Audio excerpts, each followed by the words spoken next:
సమరం జెండెత్తుకొని కాకతీయ కోట మీద కత్తిని ఎత్తి పట్టుకొని సామాజిక తెలంగాణ సమరం జెండెత్తుకొని చెంగు సైరను దూదాము జమకూడి పోదాము చెల్ చెల్ చెల్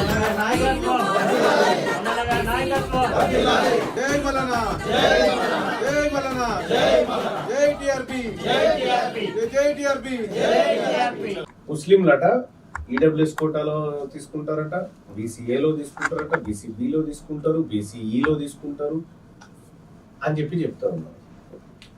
నువ్వు వీళ్ళకి రిజర్వేషన్ ఇచ్చే కాడ ముస్లిం అని ఎందుకు యాడ్ చేస్తున్నావు? భారత రాజ్యాంగంలో ముస్లిం రిజర్వేషన్ అని లేదే. మరి హిందువులు ఈడబ్ల్యూఎస్ లో ఉన్నారు, హిందువులు బీసీఏలో ఉన్నారు, బీసీబీలో ఉన్నారు, బీసీడీలో ఉన్నారు, హిందువులు ఎస్సీలో ఉన్నారు, ఎస్టీలో ఉన్నారు.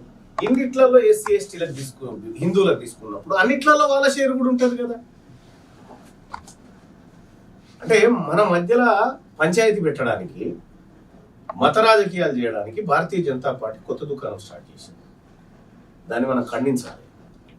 రిజర్వేషన్ అనేది మతాల పరంగా ఉండదు, వెనకబాటుతనం ఆధారంగానే ఉంటది. ఈ దేశంలో 2005లో Manmohan Singh government, UPA 1 government Sachar కమిటీని వేసింది. సచార్ కమిటీని వేసి సచార్ కమిటీ రిపోర్ట్లో ఏముంది తెలుసా? ఈ దేశంలో దళితుల కంటే ఎక్కువగా ముస్లింలు వెనుకబడి ఉన్నారని చెప్పి. ఇది మన సొంత కవిత్వం కాదు, సచార్ కమిటీ రిపోర్ట్ ఇది. ఆ సచార్ కమిటీ ఇచ్చిన రిపోర్ట్ ను, నివేదికను ఇంప్లిమెంట్ చేయమంటే దాంట్లో 10% కూడా ఇంప్లిమెంట్ చేయలేదు ఇప్పటికీ. ఆ నివేదిక బాధేసింది. పైపెచ్చు అది అట్లా ఉంటే దేశంలో మండల్ కమిషన్ నివేదిక ఆధారంగా 52% బీసీలు ఉన్నారు దేశవ్యాప్తంగా. ఓ రాష్ట్రంలో ఎక్కువ ఉన్నారు, ఓ రాష్ట్రంలో తక్కువ ఉన్నారు, ఓ రాష్ట్రంలో ఓసీలు ఎక్కువ ఉన్నారు, ఓ రాష్ట్రంలో ఎస్టీలు ఎక్కువ ఉన్నారు, ఎస్సీలు ఎక్కువ ఉన్నారు, మన తాను బీసీ.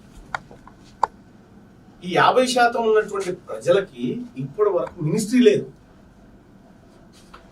బీసీల మినిస్ట్రీ ఏంటంటే మైనారిటీ మినిస్టర్ దగ్గర పోయి మాకు కూడా జర ఏమైనా హెల్ప్ చేయని చెప్పాలి.